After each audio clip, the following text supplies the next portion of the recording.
Before you watch this episode of our cityCURRENT radio show, I want to invite you to join cityCURRENT's e-learning and online personal development platform called GrowthCurrent. I'm Jeremy Park, host of the cityCURRENT radio show and CEO of cityCURRENT. GrowthCurrent is your exclusive ticket to attend virtual events with global thought leaders, national guest speakers, and experts who can help you grow personally and professionally. It gives you access to success secrets, lessons learned, learning modules, and so much more. Being online, you can join us from anywhere in the world. Subscriptions are only $8 a month, or you can do bulk subscriptions for your team. Check out growthcurrent.com to learn more and to join us in our efforts to power the good. And now, on to the show. Welcome back to the cityCURRENT radio show. I'm your host, Jeremy Park. We're honored to be with our good friend, our next guest, Matt Thompson. He is the Chief Zoological Officer with the Memphis Zoo. How are you doing, Matt? I'm doing fantastic. Thanks for having me, Jeremy. It's always a pleasure to be on your show. Absolutely. So we love the Memphis Zoo. There's so much good in terms of what you all do and caring for the animals. And you are a wealth of information. We've done some tours there, and it's amazing to go behind the scenes and to see the magic of what takes place. But give us a little bit of context. You have a ton of upcoming events, but give us some context just around, how big the Memphis Zoo is, the legacy, the number of animals. Give us some context. Okay. Yeah, I'm so proud of the zoo and just its place in our community. We're over 100 years old. It was founded in 1906, so we're one of the older zoos in the country. But we see just over 1 million people a year, which again for our size city and size zoo is really pretty impressive. Our community has always supported the Memphis Zoo and just been excited to watch us grow and change. And so since I've been here, I've just been so excited to be a part of a zoo that's progressive and always doing something, but also just to see the outpouring of support from our community is just awesome. So I'm super appreciative. Talk about natural habitats. The Memphis Zoo has been kind of on the front lines in terms of creating natural habitats. And when you look at really just using space efficiently, but with care for the animals, talk about kind of those natural habitats and the zoo experiences, the exhibit experiences.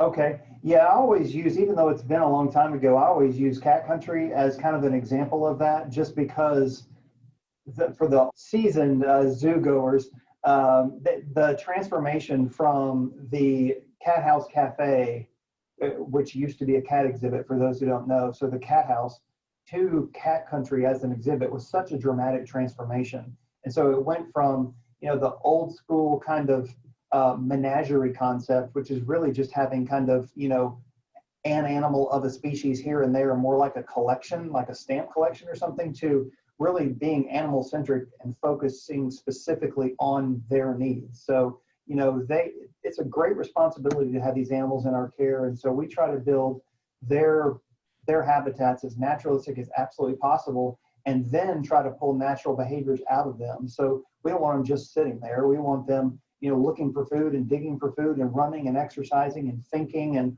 all the things that they would do in the wild. So every time we build a new exhibit, that's at the forefront of our mind. And we've tried to really be on the front lines of that. Yeah, I think all the recent exhibits, when you look at just the experience, one, they're beautiful, but they're also, to your point, for the animals, they're engaging and they're natural in terms of their habitat. So it's a win on both ends for sure. Give us a little bit when you talk about, I'm always fascinated on the care side of just the care that goes into the animals. And like I said, we've had the opportunity to go in and see your team and see how they take care of them, but give us kind of a behind the scenes vantage point of just what the animals mean to you personally and you and your team. Okay. Yeah, we have, roughly 3,500 animals here, and that's a lot. And that, that's from, newts and salamanders to bats to all manner of small nocturnal mammals, all the way up to elephants. And so it really takes a dedicated staff working all hours throughout holidays, that kind of thing. Like, it's not a 9-to-5 job. So there's roughly 65 zookeepers here, and then a whole bunch of managers that manage them, divided up into different groups that take care of these animals. And there's a nutrition staff that's specifically all about making diets in the proper way. And then that's overseen by a very talented veterinary team that takes care of all the vet and nutrition needs of these animals. And and then we all talk about it, together. So starting at 6 in the morning and going till late at night. This place is like a little town almost, and it's all for the care of animals. So it's a big job. It's a fascinating job, but the zoo is full of dedicated people who commit their lives to doing just that. You've had some recent births, and so talk about the babies. People always want to hear about babies, and they're fun. They're so much fun to talk about. Yeah, we just had a spot-nosed Glennon born, which is just super cute. You can't take a bad picture. It's like Baby Yoda. This baby, but super cute. It's a little African monkey, and if you haven't seen it yet, you will see it on a press release. I guarantee you, it will be on local news. Speaking of monkeys, from Southeast Asia, we have a really neat troop of Francois langurs, they're called. And if you go through China and you pass the pandas, you'll see these guys. And we've had some in the past, but they're beautiful animals anyway. They're black and white, and then when they have the baby itself, it's kind of orange. They're little and orange, and they're super cute. But even more importantly, they're really rare. So in their native habitat, kind of in South China, Vietnam, they're almost extinct. And very few places have kept them, particularly in the United States. So we have the biggest group of those in the United States, and we have very genetically valuable animals. So every birth is very significant. So we're trying to do our part. Carry that forward, because I think that is a piece of this equation that most people don't realize is when you talk about endangered species, when you talk about rare animals and protecting them, that is a huge piece, not only for what takes place here, but just through a network of other zoos and organizations around the nation and world. Yeah, there's like this big cooperative that goes on with accredited zoos in North America, and they're these individual programs called SSPs, and it stands for Species Survival Plan. So when you hear about us or know about us moving animals from one zoo to another, or us having babies, and we talk about them being endangered or that kind of thing. Like when we move animals to another zoo or receive them, that's not a financial transaction. Like that's all done for saving species and for genetically matching them up so that they remain as, the genetics are as diverse as possible, and that they have a viable population, going forward. So you never know with any species that the captive population might very well be the last population. So we need to do our best to maintain captive population, again, genetically as diverse as possible. I mean, that's a real responsibility. So you will see him do that all the time. These are very calculated moves, just like I was talking about the Francois langur earlier. It's very important for us to do that kind of thing.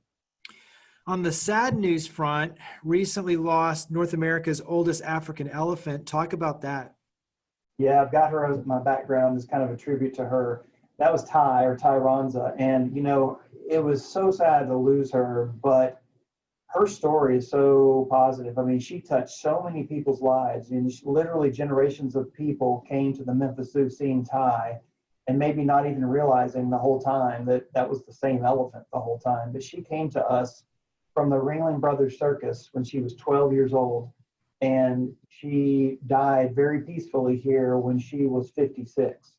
That's a long time, a long life, and like you said, she was the oldest elephant on record in North America, which is a straight up tribute to the care that she received from her keepers and the vet staff here. But she was just a wonderful animal. She was so iconic, and she was the matriarch of our herd, and just magnificent in many, many ways. And I'd like to give another shout out to our community regarding Ty, because we had an outpouring of support from our community. I mean, we took one of our big elephant statues up front and put a wreath around the neck, and just kind of as a tribute to her, and let people just do what they wanted. And they came by, they dropped off cards and flowers. Our Facebook was full of just the nicest messages, and lots of pictures posted out front too, of just how people had come to the zoo as kids and then saw her as an adult. And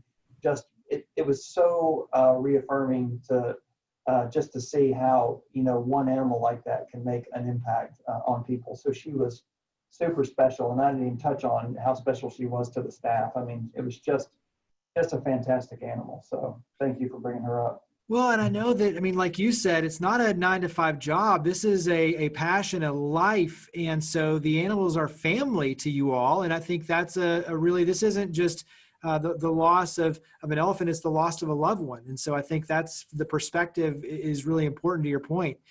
Give us one more, before we talk about upcoming events and ways to enjoy the Memphis Zoo, give us one more thing that you think you wish everyone knew about the zoo that they might not know. So what's something that you wish everyone knew? Well, back when I was talking about it not being a 9 to 5 job, and that there really is a relationship between the keepers and the animal staff and the animals. I mean, some more than others and in different ways. But so we talk about the fact that the animals here, they're not pets. They are wild animals. That is true. However, they get very used to us, and we have, very much a relationship with them, and some, more than others. But the elephants, for the example, they are so smart, and so they're so social, and they want to be with their kind, and they've shown they want to be with our kind. And I had just a very close relationship with many people, and that's the case with many of the animals. It's really, really a special thing. And Jeremy, we're talking about positive things here, so I won't mention COVID too much, but we were closed for a while, and the absence of people was a very noticeable thing behaviorally with the animals. I mean, they clearly, I don't want to put words in their mouth and make them too human, but they clearly miss people. Like it was pretty obvious. Everybody that comes to the zoo knows the monkeys next to the Cat House Cafe, how friendly they are, and they run up to the glass and look at everybody. Like, they miss that. And so when the zoo was empty and it was only staff going in there, like, they'd come up to the glass like, people, oh my gosh, there's somebody here. I mean, it was no doubt that they were seeing, the absence of people, and then noticing when they were suddenly there. And then when we reopened, they reacted too. So I don't know. I think the personality of the animals might be a little understated sometimes. Yeah, no, that's great perspective. Dive in, because you do have a number of upcoming events, and let's kind of take them in pieces. Let's start with Art for Elephants on October 4th. So talk about Art for Elephants. Yes, October 4th. I think this is the 6th or 7th year that we've done this, but it's included with zoo admission. And proceeds go to Elephants for Africa, and that is a wonderful conservation organization that we have partnered with for a while now, and they work directly in the wild to save African elephants. And you hear things about habitat disappearing and poaching, and all of which is true. It's why these animals are having problems. But another major problem is human elephant conflict, and that is elephants are moving from one point to another, and they are raiding farmers' crops or getting into villages and that kind of thing. And so and so many of them are harmed or killed or poisoned or whatever horrific things, simply for that reason, not because they're wanting their ivory or they're wanting their meat. It's just they just want to be left alone. And so this really awesome organization is working to mitigate that, to educate people directly in the area, and also make ways with fences and using chili peppers on the ground to create barriers, because elephants don't really like that. But to get them going around people and again, mitigating kind of that natural conflict. So it's directly saving elephants, and they're really a great organization. So come and hear some speakers, including Dr. Kate Evans, who's the founder of that organization. And we're going to have a silent auction with some really awesome items. So and all of the proceeds go directly to that organization. So we'd love to see you come out and help. Nice. And then talk about Boo. You've got Boo and Zootoberfest. So that's kind of going on throughout October. But Boo, October 16th through 18th, 23rd through the 25th, and 29th through the 31st. So let's start with Boo. Yeah, Boo. Everybody knows Boo in Memphis. It's a popular event, and we're just excited we can have it this year under the current conditions. But it will be the last 3 weekends in October. It's actually more days than ever before, and we're doing that for a couple of different reasons, but one of them is we're going to limit the number of folks that can come. We want to make this as safe as possible and everyone to feel safe when they're here. And so we're going to do kind of reserved tickets. So you're going to need to buy your tickets ahead of time. If you get here and you forgot, you'll be able to do it on your phone. But you can go online, pick a night, buy a ticket. It's a great price. We're going to have 20 different activities at least. It's a whole. We're playing off the dino theme this year because we have dinosaurs here. So we're going to have all these Jurassic and Halloween themed activities, and it goes on through the 31st. It's going to be a lot of fun. And the website is memphiszoo.org, so that makes it easy. And then give a little bit of plug for Zootoberfest. So we're trying to bring a little bit of German flair to the Mid-South. So every Saturday and Sunday, we're going to have Zootoberfest, and we've got these really cool commemorative zoo signs that you can purchase. And there's going to be 4 or 5 different locations throughout the park that will all have a different variety of German beer. So local breweries are helping greatly with this. They've got some of their own specialty kind of Oktoberfest type beers and some national brands too, but there's going to be a bunch that are available, so you can kind of go around and sample is kind of the concept. And we're going to have draft root beer for those who don't want to imbibe, and for the kids. So, and root beer floats. So it should be I would think it would be a really fun way to kind of enjoy the zoo on a fall morning or afternoon. Absolutely. Wrap up and talk about memberships and, throughout the year, ways to support the Memphis Zoo, and then we'll mention again the website.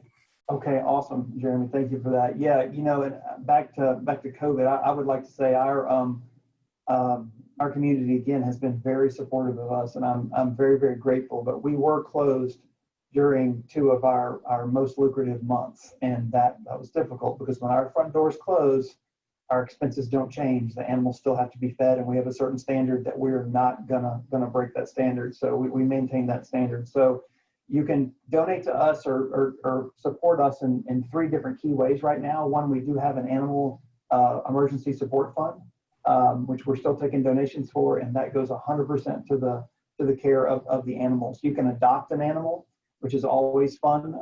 It comes with kind of a sheet that tells all about specific animal, and you get kind of a personalized keeper chat and some time with one of the keepers with that.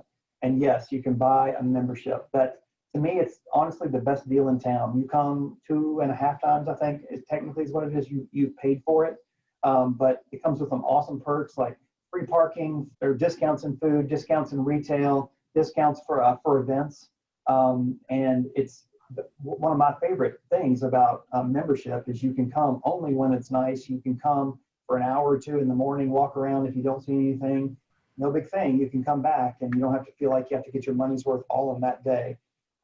And speaking of discounts on food, I'd like to give a shout out to our culinary team, because we've got a lot of new stuff going on there. And if you come to the zoo and before you felt like, I need to leave before it's time to eat because it's expensive here, the food is more affordable at the Memphis Zoo than it's ever been, and it's also better than it's ever been. So I would challenge you to try the food here again at the zoo. Well, make sure everyone check them out, memphiszoo.org. Matt, thank you for all you and your team do. Greatly appreciate it as always. Thank you for coming on the show. Thanks, Jeremy. Really appreciate you having me. Always good to see you.